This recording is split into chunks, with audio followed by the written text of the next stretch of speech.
Fusion Mobile, quality e-learning experience on the go. My dear, welcome to Physics Clinic of Fusion Mobile Nigeria.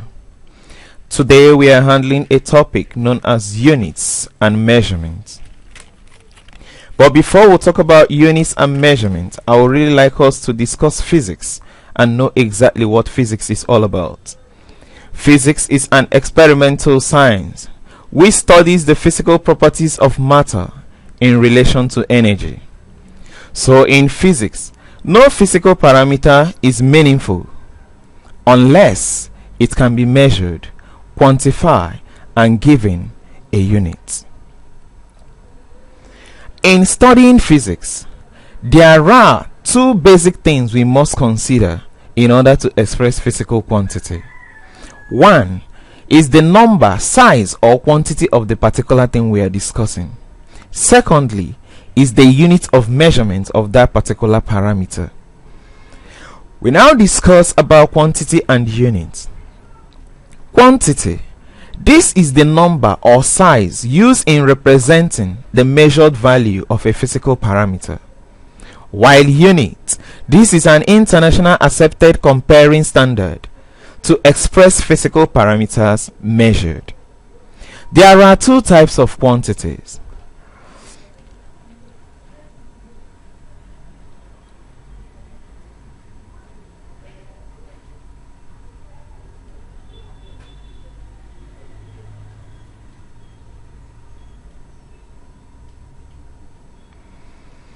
We have the fundamental quantity and also the derived quantity.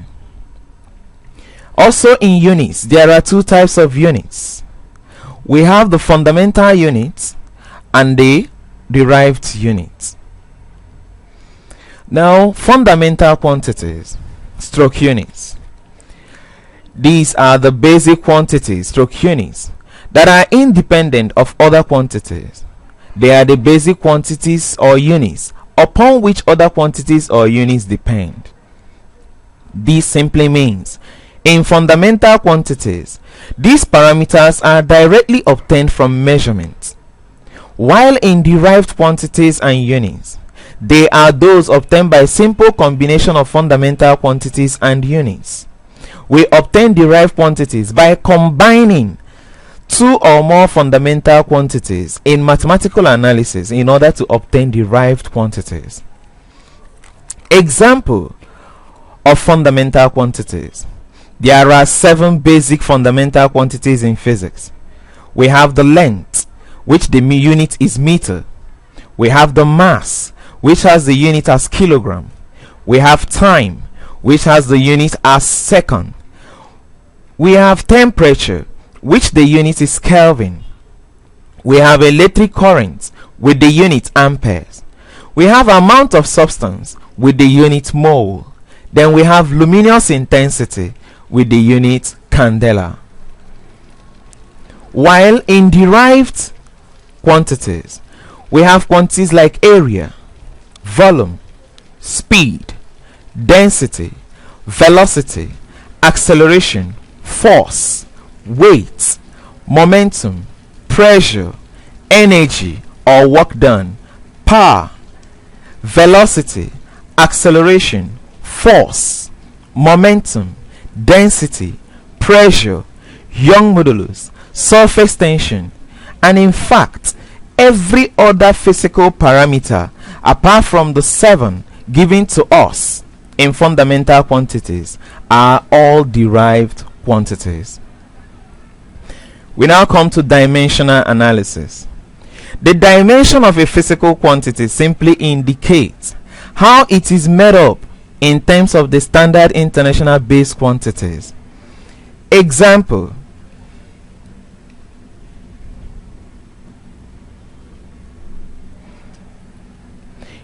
if I want to talk about the dimension of force,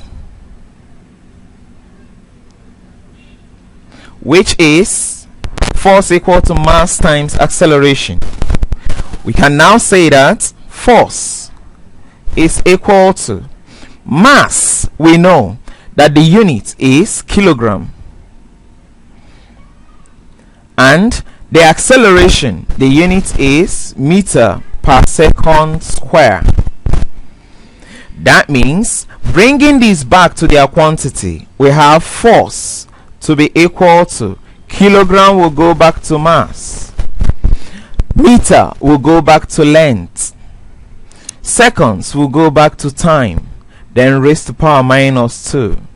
That means that the dimension of force is equal to mass, length, t, raised to power minus 2. This is the dimension of force. Now, my dear, can you get for me the dimension of power before we continue? Now we move over to measuring equipments or measuring of parameters in physics. In measuring parameters in physics, there are some measuring equipments that we must consider. Example, in measuring length, we have some measuring equipment such as graduated tape, calipers, vernier caliper, micrometer screw gauge, and the rest of them. While in measurement of mass and weight, we have the spring balance, chemical balance, a beam balance, a lever balance, a die balance, and many others as shown in the next slide. Now, if we are discussing the measurement of volume, we have some measuring equipment such as cylinder. For example, your measuring cylinder. We have flask, like your conical flask. We have the pipettes, as indicated by the red stroke. We have also the burette, as indicated. And in measuring time, the major way of measuring time in physics is the use of the stopwatch. Now we move over to the next topic, which is the first concept in physics, which is known as the fundamentals of motion.